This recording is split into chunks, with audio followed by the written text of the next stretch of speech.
नमस्कार, मैं हूं समीप राजगुरु। प्रधानमंत्री बनने के बाद मोदी की पहली अग्नि परीक्षा है। उपचुनाव में मुखी खा चुकी बीजेपी की साख का सवाल है। यही वजह है कि हरियाणा और महाराष्ट्र के विधानसभा चुनाव को लेकर बीजेपी ने अपनी पूरी ताकत झोंक दी है। मोर्चा खुद प्रधानमंत्री नरेंद्र मोदी ने संभाल ली है। उन्होंने कल हरियाणा में 1 और महाराष्ट्र में 3 रैलियां की। इस दौरान उन्होंने कांग्रेस और एनसीपी को तो जमकर कोसा, लेकिन शिवसेना पर हमला करने से बचते रहे। मोदी साहब तुम आगे बढ़ो। महाराष्ट्र में मोदी का महामंत्र, देश का नेता कैसा हो। एनसीपी पर जोरदार हमला। 15 साल यानी एक पूरी की पीढ़ी को तबाह कर दिया उन्होंने। कांग्रेस पर किया करारा वार,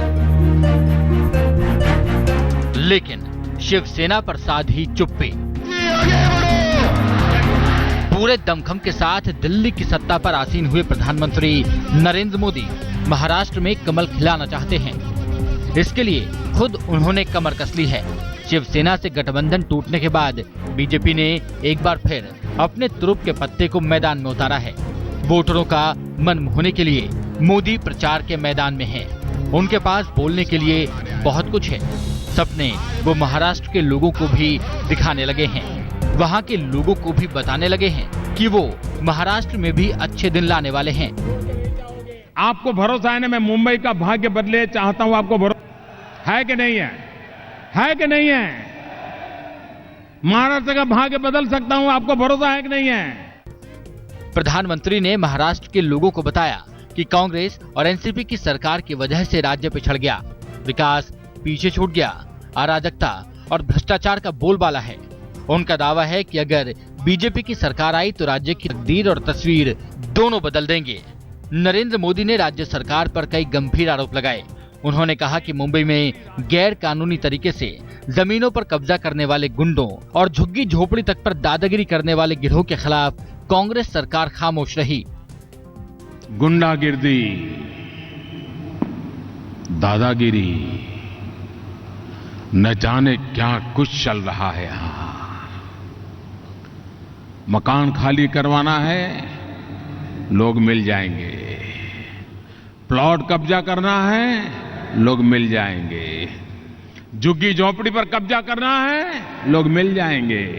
क्या इससे मुक्ति चाहिए कि नहीं चाहिए आपको? प्रधानमंत्री ने इशारों में महाराष्ट्र में कांग्रेस एनसीपी पर भ्रष्टाचार के गंभीर आरोप भी लगाए। मोदी ने अमिताभ बच्चन के शो कौन बनेगा करोड़पति की तर्ज पर महाराष्ट्र में सरकार चलाने वाले नेताओं पर भी कौन बनेगा अरबपति के खेल खेलने का आरोप मढ़ा। अमिताभ बच्चन टीवी पर शो चलाते हैं, कौन बनेगा करोड़पति। वो तो टीवी पर सवाल पूछते हैं कौन बनेगा करोड़पति के लिए, लेकिन महाराष्ट्र में जो सरकार में बैठे हैं वो स्पर्धा कर रहे हैं कौन बनेगा अरबोपति। नरेंद्र मोदी का भाषण बेहद आक्रामक होता है। वो अपने अंदाज में विरोधियों पर जहर बुझे तीर छोड़ते हैं, अपनी बात को जनता के बीच बेहद प्रभावशाली तरीके से रखते हैं, लेकिन आक्रामकता के साथ रणनीतिक कुशलता उनकी पहचान है। शायद यही वजह है कि वो रैली तो शिवसेना के गढ़ में कर रहे थे। देखा जाए तो चुनाव में उनका निकटतम प्रतिद्वंदी भी शिवसेना ही है, लेकिन उन्होंने महाराष्ट्र की अपनी 3 रैलियों में से एक में भी शिवसेना के खिलाफ एक शब्द भी नहीं बोला। अभी कुछ दिन पहले आज तक से बातचीत करते हुए उद्धव ठाकरे भी बीजेपी की तीखी आलोचना करने से परहेज करते रहे। बीजेपी या नरेंद्र भाई ऐसे नहीं है, मुझे मालूम है, लेकिन चलो 25 साल में संकट समय में जिस दोस्त ने आपको साथ दी, चलो सब मिलकर आओ और दोस्त को खत्म करो, आओ। जाहिर है कहीं न कहीं बीजेपी और शिवसेना को ये लगता है कि चुनाव के बाद उन्हें एक दूसरे की जरूरत पड़ सकती है। बीजेपी के लिए महाराष्ट्र का चुनाव बेहद अहम है। काफी माथापच्ची के बाद यहाँ बीजेपी का शिवसेना के साथ 25 साल पुराना गठबंधन टूट गया था। अब बीजेपी यहाँ की 288 सीटों में से 257 सीटों पर खुद लड़ रही है, जबकि 31 सीटें छोटे छोटे सहयोगी दलों के लिए छोड़ रखी हैं। केंद्र में बीजेपी के सत्ता में आने के बाद पहली बार विधानसभा चुनाव हो रहे हैं। हरियाणा और महाराष्ट्र में पार्टी की साख दांव पर है। ये मोदी की पहली परीक्षा है। साथ ही बीजेपी अध्यक्ष बनने के बाद अमित शाह की साख का सवाल भी है। अमृता शेटगे और साहिल जोशी के साथ वीरेंद्र सिंह गुनावत, मुंबई आज तक। प्रधानमंत्री नरेंद्र मोदी महाराष्ट्र में ताबड़तोड़ रैलियां कर रहे हैं। लगातार दूसरे दिन आज वो महाराष्ट्र में है। पूरे दिन में मोदी आज 4 जगह जनसभा करने वाले हैं। आज उत्तर प्रदेश के बाद हिंदुस्तान में सर्वाधिक कौमी दंगे होते हैं तो महाराष्ट्र में होते हैं। कौन जिम्मेवार इसके लिए? सुना आपने, यूपी के बाद सबसे ज्यादा दंगे महाराष्ट्र में होते हैं। राज्य सरकार पर यह आरोप लगाया प्रधानमंत्री नरेंद्र मोदी ने। जाहिर है मोदी लोगों में भरोसा जगाना चाहते हैं कि उनकी सरकार में सुख और शांति की गारंटी है। इसके साथ ही दूसरे राज्यों के लोगों के साथ भेदभाव पर भी मोदी ने करारा वार किया। प्रधानमंत्री ने कहा कि मुंबई मिनी हिंदुस्तान है, जहां पूरे देश से लोग आकर बसे हुए हैं। उन्होंने कहा कि ये आर्थिक राजधानी है और इसे बिजनेस हब की तरह विकसित करने की जरूरत है। लोगों के दिलों को जीतने के लिए मोदी ने महाराष्ट्र को गुजरात का बड़ा भाई बताकर नया सियासी पासा भी फेंका। कि आज महाराष्ट्र तबाह हो गया। मैं आज भले ही दिल्ली में बैठा हूं, लेकिन गुजरात के नाते हम महाराष्ट्र के छोटे भाई हैं। महाराष्ट्र हमारा बड़ा भाई है। प्रधानमंत्री शिवाजी की धरती पर पंजे और घड़ी पर हमला बोल रहे थे। प्रधानमंत्री ने 15 सालों से सत्ता पर काबिज कांग्रेस एनसीपी की सरकार को उखाड़ फेंकने की अपील जनता से की। महाराष्ट्र का भी दुनिया में डंका बजना चाहिए कि नहीं बजना चाहिए? बजना चाहिए कि नहीं बजना चाहिए? एक पार्टी की, वो भी भारतीय जनता पार्टी की सरकार बनेगी, तभी महाराष्ट्र में दुनिया में जाकर डंका बजेगा भाई। दुनिया में जाकर के डंका बजाना ये महाराष्ट्र में दमखम है, लेकिन आवश्यकता है कि पूर्ण बहुमत के साथ सरकार बनाई जाए। मोदी महाराष्ट्र में ताबड़तोड़ रैली कर रहे हैं। उनका मकसद पूरे राज्य में अपनी मौजूदगी दर्ज कराने का है। कल उन्होंने महाराष्ट्र की पहली रैली बीड़ में की, जबकि दूसरी रैली औरंगाबाद में और तीसरी चुनावी सभा मुंबई में। बीड़ की चुनावी रैली में नरेंद्र मोदी ने मुंडे के नाम पर भावनात्मक कार्ड भी खेला। अपने भाषण के दौरान मोदी ने कई बार मुंडे का जिक्र किया। लोगों से कहा कि ईवीएम का बटन दबाते हुए मुंडे को जरूर याद रखें। कि गांव का, गरीब का, किसान का, पिछड़ों का अगर कोई कल्याण करेगा तो मेरा साथी गोपीनाथ करेगा।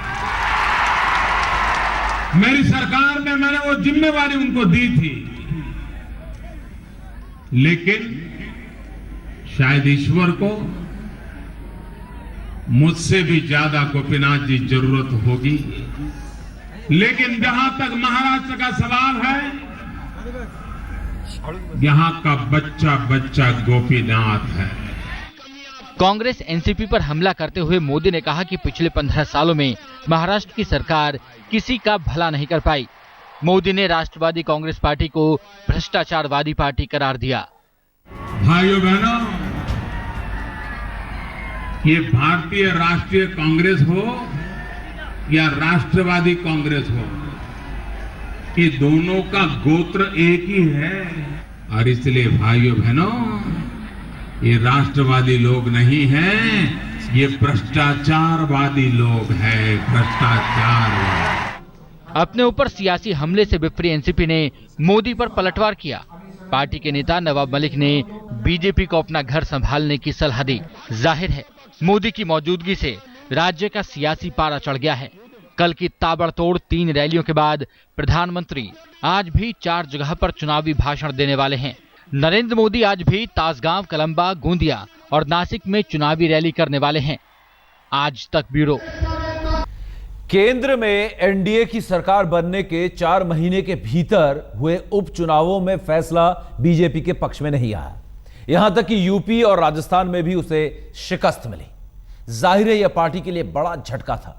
ऐसे में हरियाणा और महाराष्ट्र विधानसभा चुनाव मोदी के लिए किसी अग्नि परीक्षा से कम नहीं है। भारत माता की, भारत माता की। महाराष्ट्र और हरियाणा में विधानसभा चुनाव प्रधानमंत्री बनने के बाद नरेंद्र मोदी की पहली अग्नि परीक्षा है। ये चुनाव इसलिए भी ज्यादा अहम हो गया है क्योंकि केंद्र में एनडीए की सरकार बनने के बाद उपचुनाव में उसे करारी शिकस्त मिली है। लोकसभा चुनाव में बीजेपी को छप्पड़ फाड़ सफलता हासिल हुई थी। पूरे देश में मोदी के नाम का तूफान ऐसा चला कि सालों से जमे जमाए दिग्गजों के तंबू उखड़ गए थे। यूपी में बीएसपी का सफाया हो गया। कांग्रेस और समाजवादी पार्टी परिवार में ही सिमट कर रह गई। राजस्थान, मध्य प्रदेश और गुजरात में बीजेपी ने क्लीन स्वीप कर दिया था। लेकिन सरकार बनने के 4 महीने के भीतर हुए तकरीबन सभी उपचुनाव में बीजेपी को करारी शिकस्त मिली। शुरुआत उत्तराखंड से हुई। उत्तराखंड के उपचुनाव में बीजेपी 3 में तीनों सीटें हार गई। सभी सीटों पर कांग्रेस का कब्जा हो गया। इसके बाद बारी आई बिहार की। मोदी लहर से लोहा लेने के लिए लालू और नीतीश ने हाथ मिला लिया। इन लोगों ने कांग्रेस के साथ मिलकर महागठबंधन बनाया और नतीजा भी उनके पक्ष में आ गया। बीजेपी को यहां भी मुंह की खानी पड़ी। इसके बाद यूपी और राजस्थान में हुए उपचुनाव में भी बीजेपी को करारी शिकस्त मिली। उपचुनाव में बीजेपी की हार के बाद शिवसेना ने भी परोक्ष रूप से ही सही उन पर हमला बोला था। उद्धव ने सामना में लिखा था कि केवल लहर के सहारे चुनाव नहीं जीते जा सकते। बाद में कड़वाहट दोनों पार्टियों में कुछ ऐसी बढ़ी कि गठबंधन टूट गया। अब महाराष्ट्र में दोनों एक दूसरे के खिलाफ हैं। यहां तक कि उद्धव ने इशारों में गठबंधन टूटने के लिए मोदी के सबसे करीबी अमित शाह पर भी हमला बोला था। आज तक से बात करते हुए उन्होंने कहा कि अगर राजनाथ सिंह बीजेपी के अध्यक्ष होते तो उनका गठबंधन नहीं टूटता। सरकार बनने के बाद विनती भी की थी। मैंने कहा राजनाथ जी आप कृपा कर महाराष्ट्र के चुनाव होते समय तक आप अध्यक्ष बने रहे। तो बोले उद्धव जी वो तो मेरे पार्टी की बात है, मैं क्या करूं। वो एक रिश्ता जोड़ने वाला आदमी है राजनाथ जी। जाहिर है उपचुनाव में हार बीजेपी के लिए बड़ा झटका था। लेकिन बीजेपी के लोग ये कहकर मोदी का बचाव करते रहे कि ये चुनाव स्थानीय मुद्दों पर लड़े गए। साथ ही कहा यह भी गया किसी भी चुनाव में नरेंद्र मोदी ने प्रचार नहीं किया था। लेकिन महाराष्ट्र और हरियाणा में कमान खुद मोदी ने संभाली है। साफ है ये पार्टी की साख का सवाल है और मोदी की ये पहली अग्नि परीक्षा है। निर्णय आपको करना है मेरे भाइयों। आज तक ब्यूरो। निर्णय आप कीजिए और हरियाणा का भाग्य बदलिए।